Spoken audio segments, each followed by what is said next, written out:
Amin. Shalom. Ya, berikan tepuk tangan, jangan nanggung-nanggung ya. Sebelum duduk, coba paling enggak high five 5 orang, katakan, Tuhan Yesus mau memakai engkau untuk mengubahkan dunia. Panjang ya, ayo 5 kali, panjang. Ya, silakan duduk. Saya mau ajak Anda melihat ayat mengenai Esther. Esther ini adalah seseorang yang kelihatannya sendirian. Esther terkenalnya adalah dia adalah seseorang yang bisa berhasil di negara orang. Sendirian. Orang dengan kepercayaan sendiri bisa naik ke posisi yang tinggi. Memang kalau itu dengan physical talent, karena gara-gara dia cantik. Gara-gara dia membawa sejak lahir dan pembawaannya diatur sehingga dia menjadi trophy wife sebenarnya, iya kan? Well, itu sepertinya membuat dia punya satu security.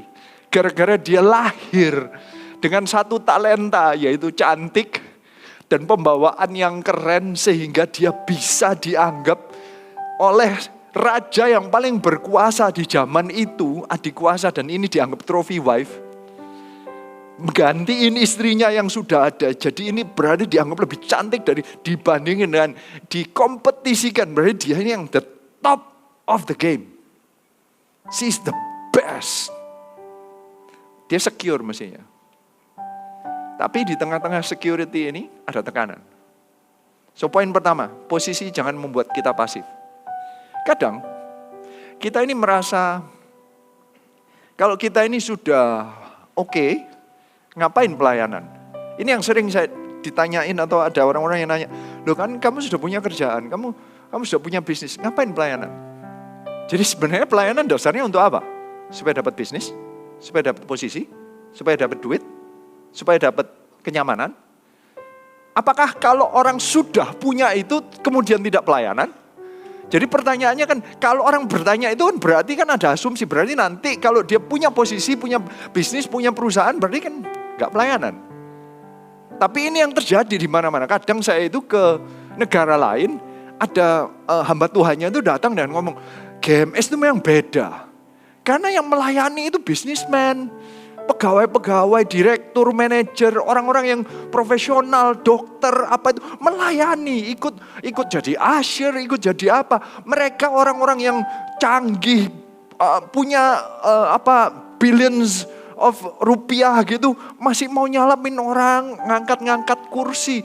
Aneh GMS itu. Loh, sebenarnya masa aneh sih kalau memang seharusnya, karena di Alkitab dari dahulu kayak begitu. Yang melayani di sini itu Esther, yang paling cantik, sudah dikompetisikan di seluruh bangsa di zaman itu, ngelawan semua suku yang lain, dan dia menang. Ini yang at the top of the game.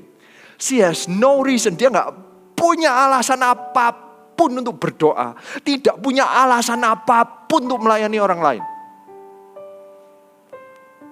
Posisi, punya posisi. Kita kadang punya duit sedikit lupa. Ada yang orang yang masuk ke CG hanya untuk cari teman. Setelah punya teman, lupa datang ke CG. Jadi bikin geng sendiri. Jadi kadang CG bentuk CG sendiri. Jadi sudah punya teman gitu, terus habis itu gak suka keputusannya CGL-nya gitu ya. Dia ngomong kumpulin teman-temannya, dia bikin grup-grup sendiri. Jadi tujuannya ke CG ngapain? Cari teman kan? Punya posisi. Gak mau melayani lagi, melayani diri sendiri.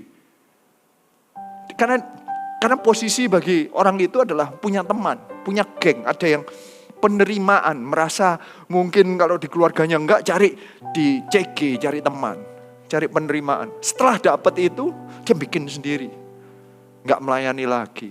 Kalau ditantang melayani visi kerajaan Allah, ayo ada CT ini, ayo melayani, enggak mau. Tapi kalau dia kumpul dengan gengnya itu, wah rajin, dia ngadain apa, kumpul setiap minggu 2 kali mungkin.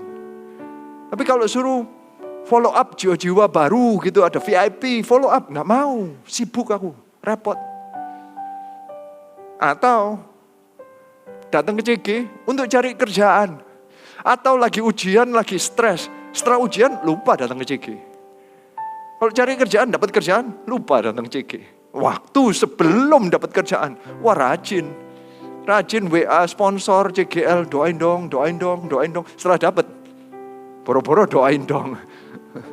Nggak ada, kalau dikirim sudah centangnya 2 tapi nggak itu namanya apa? Dikacangin ya. Benar-benar nggak dijawab 3 hari, seminggu. Sorry sibuk, soalnya kerja, ya lembur. Ya dulu sering datang ke CG. Esther kebalikannya. Dia sudah sampai, dia puasa. Now that's different. Dan itu mestinya culture-nya gereja. Bukan cuma GMS, mestinya setiap gereja mestinya kayak begitu. Setiap gereja itu mestinya Esther. Orang yang sudah sampai posisinya, tapi tetap melayani. Ngomong sama sebelahnya, kalau kamu nanti terkenal, jangan lupa melayani Tuhan, katanya itu. Banyak orang merasa kayak, ini ya, culture-nya GMS itu, saya mengucap syukur. Kadang Anda datang kemana gitu ya, nanti ada orang-orang yang itu Anda nggak tahu sebenarnya dia itu punya bank, ada yang punya pulau gitu ya, ada yang punya kapal gitu ya, ada yang brandnya pengikutnya itu mungkin 3 juta orang gitu. Anda nggak tahu, tapi dia ikut melayani, santai aja dan duduk biasa. Dia mungkin salah satu yang sponsor, ada yang CGL, ada yang tapi melayani dan itu nggak ada tempat khusus yang kayak dibikinin takhta khusus, enggak, semua sama, jalurnya sama-sama lewat MSJ 1, MSJ 2, MSJ 3, CGT 1, 2, 3, 4, 5, 6, 7, 8, maksudnya ngulang CGT 1, enggak lulus. Ya sama-sama ngulangin, sama-sama dari nol, dan itu mestinya culture-nya sama. Saya mau mengajak Anda melihat bahwa ini culture bukan khusus GMS saja, tapi itu sebenarnya culture-nya Alkitab. Berarti kalau Anda bilang bahwa GMS ini khusus, ya iya sih. Karena kita ini cuma mau setia dengan Alkitab aja. Jadi Anda harus bangganya begini. Banggalah bahwa gereja kita ini mau setia dengan Alkitab. Banggalah bahwa Anda itu ada di dalam gereja yang berusaha sebaik mungkin dan masih jauh loh. Ini jauh lebih hebat lagi. Kalau kita benar-benar jadi Anda yang Miss Universe gitu, belum tentu Anda mau ibadah di sini. Anda ibadahnya di GMS New York. Kan maksud saya gitu, maksudnya ya kan. Karena kan kalau Miss Universe ya di New York atau di mana, LA gitu loh, ya kan. Lain lah gitu maksudnya. Atau di Paris, nanti ada GMS Paris ya. Yang mau daftar ke kita ya, kita bukain. Nah, sudah ada sih CG-nya. So kita baca aja di Esther 4 ayat 5.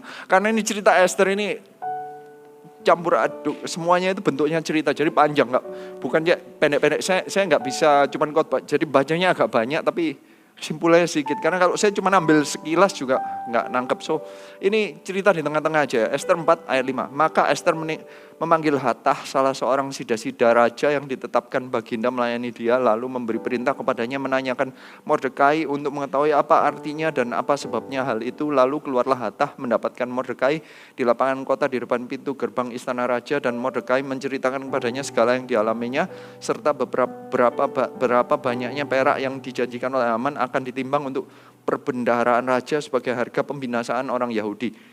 Juga salinan surat undang-undang yang dikeluarkan di Susan untuk memusnahkan mereka itu diserahkan kepada Hatah supaya diperlihatkan dan diberitahukan kepada Esther. Lagi pula Hatah disuruh menyampaikan pesan kepada Esther supaya pergi menghadap raja untuk memohon karunia-Nya dan untuk membela bangsanya di hadapan Baginda. Lalu masuklah Hatah dan menyampaikan perkataan Mordekai kepada Esther. Saya kalau bayangin ini, Esther mau ngomong sama Mordekai, nggak ada WhatsApp ya, repotnya kayak begini ya, harus lewat Hatah. Hatah itu kayak WhatsApp, ya maksudnya atau WeChat, ya apa sih, ya. Tapi ini saya waktu ngelihat ini saya bayangin kayak film-film Chinese gitu ya, ratunya salah satu permaisuri atau apa itu di semuanya Chinese pakai apa gitu ya, konde-konde gitu ya. terus ngomong kepada seseorang, terus pergi keluar, di luar itu jago silatnya di luar dan nungguin gitu, terus ceritain gitu ya, terus cerita lagi dan bisik-bisik semua. Tahu karena apa? Gak ada yang tahu kalau Esther ini orang Kristen. Kristen di zaman itu, kalau yang ini kan Jew ya, sebagai orang Yahudi. Kristen zaman itu gak dipandang baik. Kristen itu yang perendahan atau kepercayaan atau ras itu. Jadi ini saya campur aduk karena di zaman itu sebagai Yahudi dianggap kayak kalau di zaman sekarang ditranslasikan meskipun nggak boleh langsung tapi ya bisa diartikan kayak begitu bahwa kekristenan atau di zaman itu atau waktu itu Yahudi dianggap sangat rendah. Dan saat itu dilawan. Apakah terjadi zaman sekarang? Tadi saya cerita yang di ibadah teens. Yes. Kekristenan itu dilawan karena ada roh antikris yang sampai sekarang dari dahulu sudah ada sampai sekarang tetap bekerja. Roh antikris itu kerjanya apa? Apapun yang urusannya dengan Kristen pasti dilawan. Kalau Anda menyebarkan agama yang lain bisa dilawan, iya, tapi ngelawannya itu enggak separah itu. Tapi kalau kekristenan itu benar-benar sangat amat ditentang habis-habisan. Akan cari segala cara supaya tidak muncul. Gospel itu, Injil itu akan berusaha ditekan. Basically kalau bisa kamu itu diam.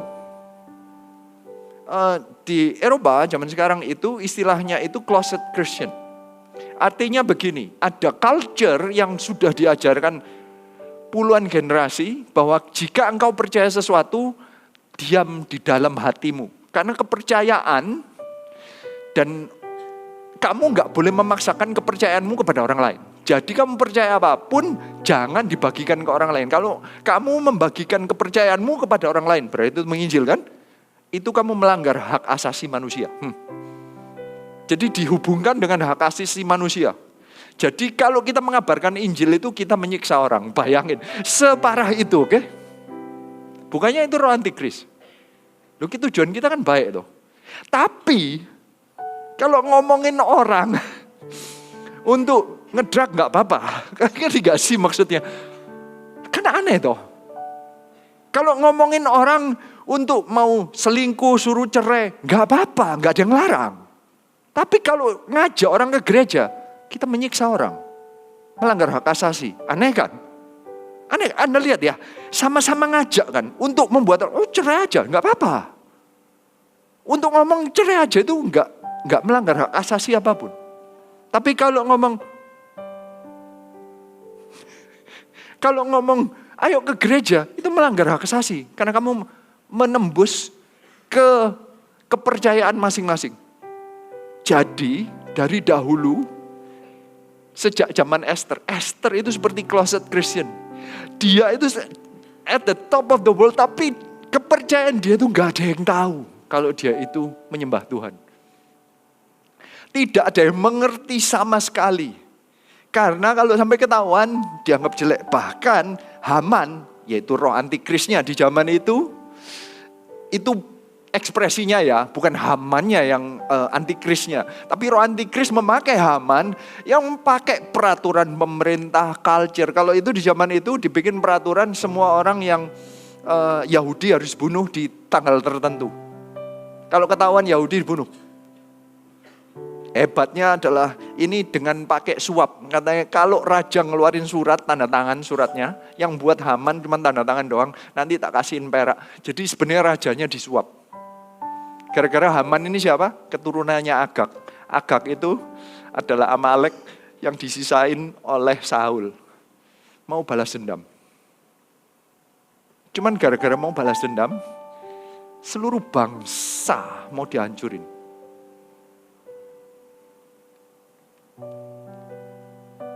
Peperangan ini enggak cuman startnya dari Esther, ini startnya dari Amalek. Dan kenapa kok makanya Tuhan ngomong Amaleknya hancurin semua ya? Karena Tuhan tahu nanti kalau enggak dihancurin semua, ya inilah keluar Haman. Kalau Amalek enggak dihancurin di zamannya Saul, nantinya akan Haman malah menghancurkan seluruh Yahudi. Dari dulu Tuhan tahu Saul enggak melakukannya. Ketidaktaatan seseorang di zaman dahulu membuat nantinya the next generation, hancurnya, impactnya itu besar. Saya nggak tahu di Eropa itu startnya dari apa, siapa yang membuat, yalah gak usah mengabarkan Injil gak apa-apa. Imanmu, biarlah. Mungkin satu titik waktu kita merasa bahwa gereja kita sudah cukup besar, gak perlu cegevan lagi. Gak perlu menginjil. Kalau Anda ngelihat bahwa di sekeliling Anda banyak orang gereja yang lain, Anda merasa ngapain ngabarin Injil? Ambisi kali. Bukannya itu sering disebutkan? Apakah kamu ambisi? Enggak. Ini spirit. Jika Anda tidak mengabarkan Injil, satu keputusan membuat Anda kan sudah besar. Posisi kita kan gerejanya sudah oke. Ngapain ngabarin Injil? Enggak usah lah. Ngapain ngajak jiwa lagi? Kan sebanyak sih. Santai aja lah. Relax, chill. Itu bisa yang diambil sama Esther. Chill. Aku sudah kaya. Aku sudah jadi ratu. Aku sudah paling kaya kok. Ngapain doa lagi? Ngapain nginjil? Ngapain belain Tuhan? I got it. Kan untuk diriku sendiri. Kalau ngambil putusan gitu, hancur semuanya. Saya nggak tahu siapa yang ngambil putusan dulu. Mungkin waktu gerejanya lagi zaman rame-ramenya. Sudahlah, nggak usah ngabarin Injil. Saat itu juga efeknya. Hamannya di zaman satu merajalela. Yang orang Kristennya tinggal sedikit, Hamannya yang kuat. Di Eropa sekarang kayak gitu. Gereja itu kecil-kecil. Gak kuat, tua-tua semua. Gereja sudah mau tutup semua. Anda masuk gereja, isinya itu begitu masuk ya, tolong disumbang hanya untuk biaya untuk maintenance ini setiap minggu berapa juta, tolong ya, minta tolong. Seriously. Minta tolong. Bayangin kalau Anda masuk gereja di depan tulisannya, tolong ya untuk memaintain ini harganya. Anda ngerti gak sih? Feelingnya kayak apa? Allah kita Allah yang kuat atau Allah kita Allah yang mengemis? Di Eropa itu, Allahnya orang Kristen itu mengemis. Anda masuk ke gereja mana? Try. Anda masuk ke Inggris saya nemuin itu. Di Jerman saya nemuin itu. Gak usah di mana-mana, sudah tutup. Gak sempat minta, langsung tutup. Kalau di Belanda, ibadah terakhir, kenapa? Minggu depan tutup. Selesai. Gara-gara apa? Ketidakpenginjilan. Mengucap syukurlah kita ada di gereja yang selalu mengikuti firman Tuhan. Mordekai adalah seperti hamba Tuhan. Seperti senior pastor kita. Ayo kita harus cegevan, kita harus menginjil. Kita harus bagikan kabar baik ini kepada jiwa-jiwa. Ayo kita cari teman Anda yang belum percaya Tuhan. Ayo ajak ke CG, ajak ke acara apapun. Pokoknya diajak. Itu adalah seorang Mordekai yang selalu ngabarin. Mau pakai Hattah lah, pakai WhatsApp lah, pakai apapun, Instagram, pakai TikTok. Pokoknya ada yang ayo mengajak orang-orang yang percaya ini. Ayo melayani Tuhan. Jangan Anda lengah meskipun Anda punya, Anda merasa nyaman. I'm okay. Ini problem yang saya temuin di Eropa. Kenapa mereka gak mau susah ngajak jiwa ke gereja. Mereka ngomongnya I'm okay. I'm good istilahnya. Goodnya itu bukan hanya I'm good karena aksen Amerika atau kalau orang Amerika ngomong saya gak mau itu ngomongnya I'm good. Misalnya ditawarin, would you like some tea? I'm good. Maksudnya tuh, aku gak mau. Menolak dengan baik itu, I'm good. Kalau orang Eropa ditanyain, please come to church, I'm good. Maksudnya apa? Aku sudah cukup baik, buat apa Tuhan? Aku lebih baik dari Tuhanmu. Bahkan itu pemikirannya, aku lebih baik dari kamu. Bahkan aku mungkin lebih pandai dari pendetamu. Sama orang-orang di Eropa itu, kalau datang itu sepertinya, makanya saya kadang tegang itu apa? Mereka tuh datang tuh untuk menilai pengkhotbahnya.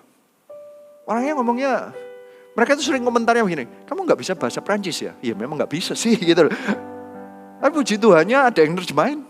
Dan akhirnya mereka ya ada itu yang mau, orang-orang yang ngomentarin gitu ya mulai ada beberapa yang mulai baptis.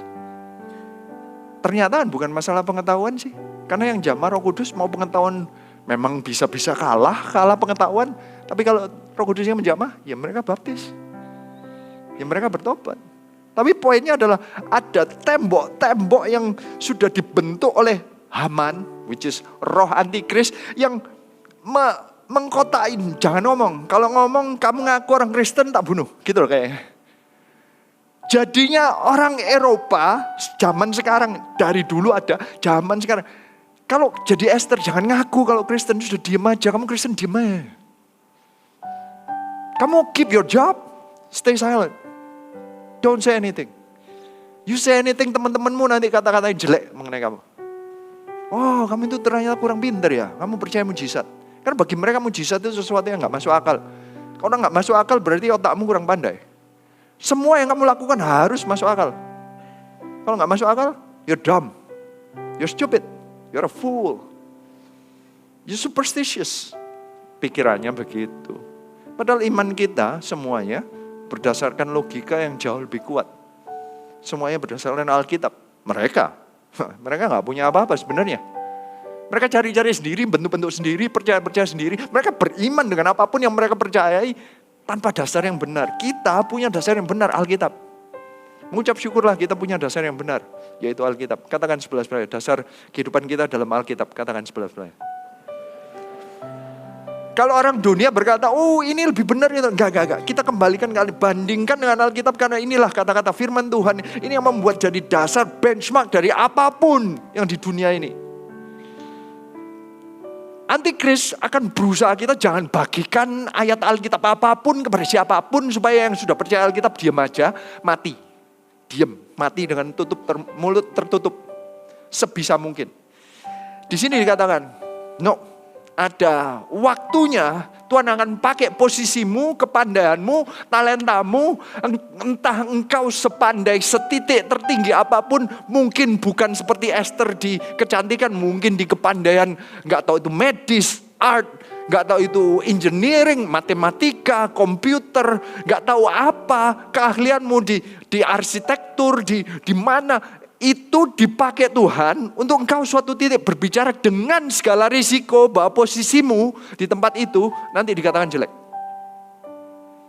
Yang mana yang Anda belain lebih? Posisimu atau mau mengucapkan bahwa I'm a Christian? Cuman ngakuin I'm a Christian aja itu diresikokan di sini dengan rahasia. Gak berani yang namanya Esther ketemu Mordekai. Karena Mordekai terkenal orang Kristen. Orang Yahudi. Gak mau ngaku bahwa ya, ketemunya harus lewat Hatta. Secret.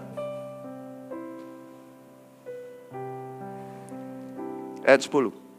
Akan tetapi Esther menyuruh Hatta memberitahukan kepada Mordekai. Semua pegawai raja serta penduduk daerah-daerah kerajaan mengetahui bahwa bagi setiap laki-laki atau perempuan yang menghadap raja di pelataran dalam dengan tiada dipanggil, hanya berlaku satu undang-undang, yakni hukuman mati. Hanya orang yang kepadanya raja mengulurkan tongkat emas yang akan tetap hidup. Dan aku selama 30 hari ini tidak dipanggil menghadap raja. Ketika disampaikan orang perkataan Esther itu kepada Mordekai, maka Mordekai menyuruh menyampaikan jawab ini kepada Esther. Jangan kira, karena engkau di dalam istana, hanya engkau yang terluput dari antara semua orang Yahudi. Sebab sekalipun engkau pada saat ini berdiam diri saja, bagi orang Yahudi akan timbul juga pertolongan dan kelepasan dari pihak lain, dan engkau dengan kaum keluargamu akan binasa. Siapa tahu, mungkin justru untuk saat seperti ini engkau beroleh kedudukan sebagai ratu. I like this story. Poin pertama kan posisi jangan membuat kita pasif. Poin kedua, Tuhan punya rencana untuk setiap kita. Siapa yang percaya katakan amin. Baik Mordekai maupun akhirnya Esther, Mordekai dahulu tahu bahwa kita ini punya rencana untuk setiap kita. Saya sebagai pemimpin gereja kita, itu mau berkata kepada setiap Anda itu Esther di tempat Anda masing-masing. Ada yang sudah capek, ada yang belum. Tapi setiap kita punya rencana. Ada yang bukan sampai at the top of the game, tapi Anda punya keluarga, posisi Anda, cara pandang Anda, teman-teman sekeliling Anda, keluarga Anda, orang-orang yang Anda lahir, orang-orang yang Anda temui, itu direncanakan oleh Tuhan. Anda pikir jika Anda percaya Tuhan dan Anda gak mau merisikokan nanti kalau saya ngomong bahwa saya ke gereja nanti keluargaku menolak aku, gimana? Teman-temanku nanti meninggalkan aku, Gimana? Nanti orang-orang kalau gak suka gimana? Ada ada posisi tertentu itu memang tujuannya gak ada orang lain yang bisa menembus area Anda. Anda itu unik. Bukan hanya keahlian Anda tapi posisi Anda. Gak ada orang lain yang punya posisi konfigurasi teman dan waktu dan tempat seperti Anda. Unik. Tuhan itu meletakkan agen-agen tertentu, Anda agen-agennya, di mana jika Anda bergerak, pasti ada yang kena. Belum tentu semua. Bisa 1-2, tapi Anda nggak tahu 1-2 itu siapa. Mordekai ini punya posisi, dia punya keponakan di Esther ini. Jika Mordekai tidak mengabarkan Injil kepada Esther, Esther tidak ngomong kepada raja, mati semua. Anda nggak tahu Anda ini punya posisi apa, siapa nantinya yang Anda kabarkan, dan orang itu berubah, dan itu bisa mengubah sampai ke bangsa-bangsa. You never know.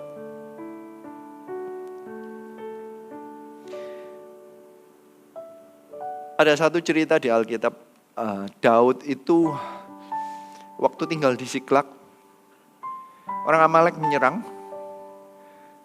dan itu sudah beberapa hari kalau nggak salah. Saya lupa, 2 hari itu.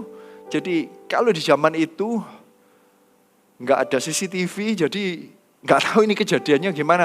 Tahu-tahu rumahnya kosong, terbakar, barang-barang hilang, anak istri hilang.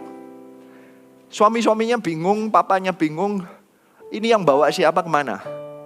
Mereka cari jejak, mungkin karena sudah beberapa hari jejaknya sudah hilang. Jadi ini mencari dengan tidak tahu siapa yang bertanggung jawab mengambil barang dan mau balas dendam gak bisa, mau ngambil balik gak bisa karena gak tahu. Satu titik Daud itu ketemu seseorang yang lapar, setengah sakit di pinggir jalan, orang Mesir. Orang yang gak ada urusan dengan, mereka tahu yang nyerang Amalek, tapi mereka gak tahu Amaleknya di mana. Dan orang ini ditolong oleh Daud yang sedang tergesa-gesa mencari orang Amalek. Dia enggak kengangguran nolong satu orang yang kurus sakit-sakitan. Tapi dengan belas kasihannya Daud itu menolong orang ini. Ternyata orang ini adalah hamba dari orang Amalek yang menyerang dia. Jadi tahu posisinya orang Amalek gara-gara menolong seseorang. Jika Daud tidak memberikan belas kasihannya dan memberi makan dan menolong orang Mesir ini, Daud tidak bisa meneruskan apa yang dia sedang cari. Kadang kita nggak tahu, waktu kita menolong orang lain, waktu kita mengabarkan Injil, waktu kita melayani, waktu kita JG-van, nolong doain seseorang yang kita kayaknya orang ini bisa nolong kita apa. Anda nggak tahu nanti suatu saat orang ini akan membuka pintu bagi Anda. Tuhan itu selalu punya rencana untuk setiap kita. Kita ini tugasnya cuma tinggal nurut aja lah, ngikut. Kita nggak tahu terjadinya kapan. Saya kasih cerita yang lain. Saul itu pernah menolong area namanya Jabes Gilead. Zaman-zaman dia baru jadi raja. Dia itu nolong Jabes Gilead itu ngumpulin seluruh rakyat Israel. Pertama kalinya Saul ngumpulin seluruh rakyat Israel perang, nolong satu area Jabes Gilead. Jadi bagi orang-orang Jabes Gilead ini, Saul itu hero. Saat puluhan tahun kemudian, Saul itu mati. Yonatan mati barengan dengan 3 anak yang lainnya. Jadi ini semua dipenggal oleh orang Filistin, dipermalukan di atas temboknya kota Filistin. Tahu yang menyelamatkan siapa? Ownernya. Karena kepalanya itu ownernya. Bagi mereka itu kalau nggak dikubur, itu jadi dipermalukan. Makanya suka dipamerkan itu untuk mempermalukan. Nah ini kepalanya dipenggal dan dipermalukan tanpa tubuh. Itu mempermalukan baik itu kerajaannya Saul, keluarganya Saul, maupun rakyat Israel sendiri. Yang nolong satu-satunya itu Jabes Gilead. 30 tahun kemudian, anak-anaknya Jabes Gilead yang tahu bahwa ada Saul yang nolong dulu itu. Saulnya sudah mati. Diselamatin, kepalanya diselamatin. Saul gak tahu kalau Jabes Gilead yang dia pernah tolong itu menyelamatkan ownernya. Anda gak tahu. Anda bisa nolong ini sekarang, anak Anda yang ditolong. You never know. mengabarkan Injil, itu selalu ada rencana Tuhan. Menyelamatkan, melayani orang lain. Kelihatannya kayak, wah buang waktuku, aku capek. No, Tuhan itu baik. Pasti ada kembalinya ke Anda. Tuhan punya rencana untuk setiap kita. So, diberitahu bahwa engkau punya kedudukan, punya posisi itu unik. Bahkan kedudukanmu sebagai ratu. Entah posisi Anda ratu atau cuman yang paling muda di kadang posisi yang terburuk di keluarga itu bisa jadi sesuatu yang mengubahkan. Di keluarga saya itu dipanggil Sinyo sebenarnya. Sinyo itu berarti kan paling kecil, karena keluarga saya keluarga. Bapak saya itu dari 9, dia nomor 7. Saya anak yang lahirnya terakhir, jadi salah satu yang paling muda. Tapi yang paling muda ini waktu mama saya meninggal, saya yang memberikan speech. Dan itu membuat keluarga kami kayak, hah? Sinyo ini kok bisa ya ngomong seperti ini? Mereka tuh bingung. Kadang orang yang dianggap full itu bisa mengubahkan. Jadi posisi itu unik untuk setiap kita. Jangan ngomong, ya kalau Esther enak tinggi kedudukannya, nggak mesti. Tuhan bisa pakai apapun loh. Yang kelihatannya jelek bisa dipakai untuk kebaikan kita. Siapa yang percaya katakan amin. Jadi kedudukan Anda itu tetap ada rencana Tuhan. Apapun kedudukan Anda. Ayat 15, maka Esther menyuruh menyampaikan jawab ini kepada Mordekai. Pergilah, kumpulkanlah semua orang Yahudi yang terdapat di Susan dan berpuasalah untuk aku. Janganlah makan dan janganlah minum 3 hari lamanya, baik waktu malam, baik waktu siang. Aku serta dayang-dayangku pun akan berpuasa demikian. Dan kemudian aku akan masuk menghadap raja. Sungguh pun berlawanan dengan undang-undang. Kalau terpaksa mati, biarlah aku mati. Maka pergilah Mordekai dan diperbuatnyalah tepat seperti yang dipesankan Esther kepadanya. Risiko yang dihadapi Esther saat itu adalah kalau dia datang kepada raja tanpa dipanggil, dihukum mati kecuali rajanya ngulurkan tongkat emas. Berarti I like you. It's okay. You can talk to me. Dia ngomong kan, lah aku ini sudah berapa hari tadi katanya? 30 hari ya? Iya, 30 hari tidak dipanggil. Berarti biasanya Esther ini adalah favoritnya raja, sering dipanggil. Tapi ini kayak mungkin dia merasa, ini raja udah bosen. Saya yang dianggap menang kompetisi aja bisa mati at any time. Kalau aku maju, bisa mati. Zaman sekarang risiko untuk mengabarkan Injil itu bisa mati secara reputasi ya. Bisa dicap macam-macam. Ada yang ngecap sok rohani, ngecap sok pendeta. Bahkan risikonya adalah kamu pelayanan di gereja ternyata kamu yang gak sesempurna itu. Benar ya, risikonya memang tinggi sih. Tapi Anda tetap mau megangin risiko Anda atau Anda tetap mau melayani Tuhan? Matinya gak semati Esther sih, paling mati reputasi kita. Kalau Esther mati benar-benar dipenggal. Kalau kita paling dipenggal namanya, benar ya? Paling dipenggal pertemanannya. Paling jadi rada repot ngomong sama orang. Tapi Anda lebih sayang sama Tuhan atau sayang sama reputasi Anda? Apa yang membangun kehidupan Anda? Apa yang lebih Anda anggap berharga? Esther mengambil keputusan yang sangat sulit. Dia sudah capek, dia sudah mencapai at the top of her game. Ini dream dari semua cewek kalau bisa. Now sampai seumur hidupnya dia tinggal di harem, gak usah ngapa-ngapain, ya sudah tetap kaya. Dan dia merisikokannya semua hanya untuk Tuhan. Would you? Makanya Esther is a hero. Makanya Esther ada bukunya.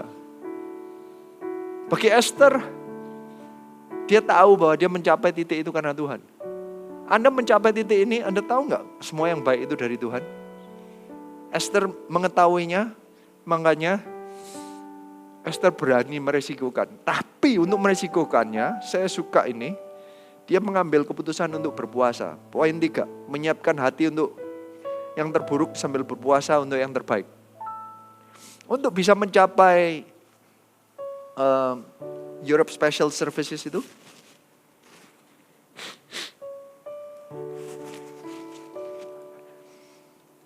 kita di Eropa sudah berpuasa sejak bulan 4. Untuk acara ini bulan, what was it? Oktober. Oh ya, Oktober. Bulan 10, kami mengajak Eropa itu untuk berpuasa. Kita menyiapkan yang terburuk, bahkan saya siapkan jemaat, jika nggak ada yang hadir, tetap layani Tuhan. Puji Tuhan, itu kalau Anda lihat, itu kapasitas 1000, jemaat kita 100, ada sekitar 200-an, 130 dari Indonesia plus yang lain-lainnya anggap 200-an yang datang. Jadi 300-an, 350 yang jemaat, berarti sisanya 650, itu benar-benar jiwa baru. Dari mana kalau nggak dari Tuhan? Itu benar-benar orang yang nggak pernah ke gereja, nggak pernah dengar, nggak pernah tahu apa-apa. Ceritanya yang tadi saya kasihin video, Matias itu nggak pernah tahu GMS, taunya cuma berdiri jalan, terus dia bingung diajak masuk, baptis. Dan itu banyak yang cuma ngelihat Facebooknya seseorang, ngelihat Instagram feednya seseorang, datang dengan bingung, masuk, akhirnya datang dan beli buku Son of the Vision. Dia kayak benar-benar orang minta didoain. Pokoknya satu persatu itu ada aja yang dikirim. Startnya dari mana? Kok bisa sampai ada mujizat dengan doa? Kita harus mengucap syukur bahwa GMS ini, sekarang kalau ada KKR Coach, kita tadi sempat bicara di green room. KKR Coach sekarang ini kan ada VIP, ada maba, Jiwa Baru, new friend yang ya ada aja gitu loh. Tahu itu kenapa kok ada? Karena ada yang sudah mendoakan dari dahulu. Pastor Philip sudah ngadain Promised Land sudah berapa puluh tahun. Yang diceritain kan Pastor Philip ceritain dari dulu kita sudah ngadain KKR itu sudah doa. Sudah ngancurin keliling, doa keliling dari dahulu, sudah berpuasa. Bukan cuma 3 hari 3 malam. Ini sudah hampir 30 tahun. Didoain. Jangan nganggap enteng bahwa CG kita tumbuh karena kita hebat. No, ada yang doa dulu. Ada yang sudah puasa dahulu. Puasanya seluruh gereja berpuasa. Kita bersama-sama berdoa. Kita harus tahu bahwa kita, apapun kehebatan posisi kita, sehebat-hebatnya Esther, tanpa puasa gak ada artinya. Secantik-cantiknya Esther, kalau gak ada tongkat emas kasih karunia Tuhan, itu basically tongkat emas itu, ya mati. Kita sehebat-hebat, sejago-jagonya kita, setahu-taunya kita ngabarin, seterkenalnya, sepopulernya kita di tempat kita, sepunya kuasa, sepunya banyak teman apapun. Kalau gak ada urapan Tuhan, gak ada hasil. Kita mengalaminya.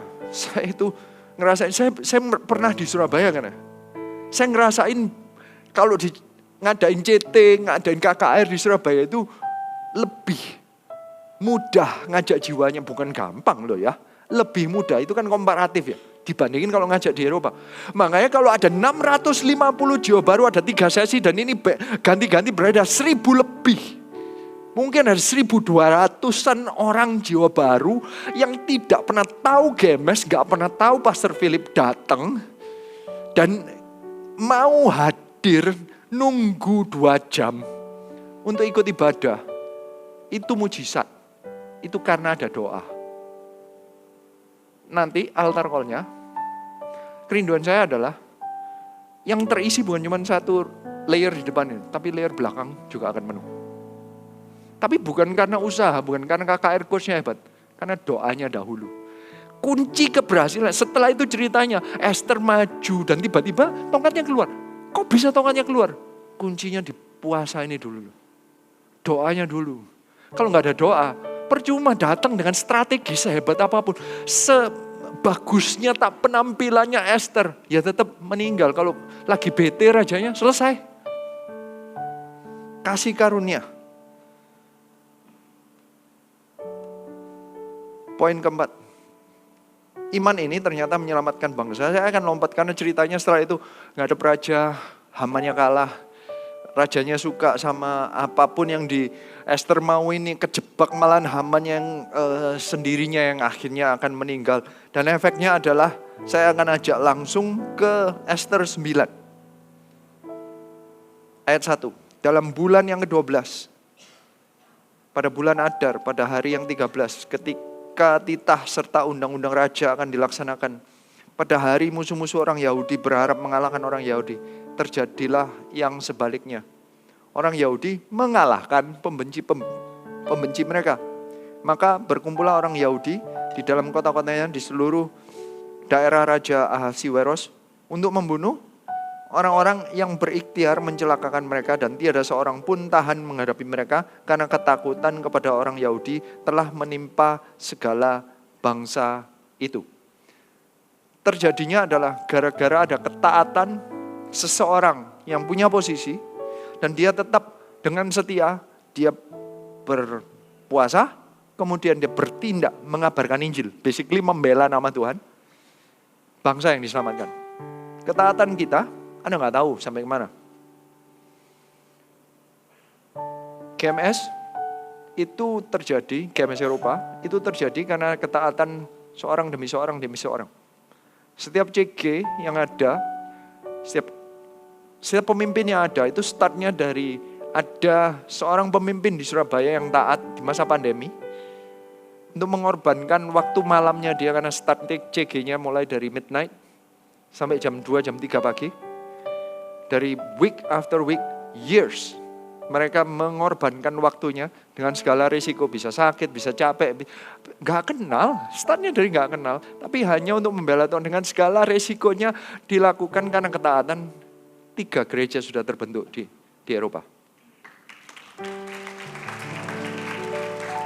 Baptisan 46, startnya dari ketaatan, doa, akhirnya ada yang diselamatkan.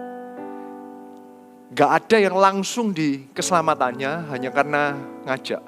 Tapi start dari ketaatan ini seperti bola salju, satu ketaatan demi ketaatan yang lain, ketaatan ini membawa ketaatan yang lain ke sana sampai akhirnya itu orang-orang yang anak-anak kecil itu ikut bagiin brosur flyernya di tengah jalan. Sekarang orang-orang di sekitar gereja yang kita ngadain itu banyak yang jemaat yang ikut ke gereja kita karena apa? Kita dengan sengaja doa keliling terus di tempat itu.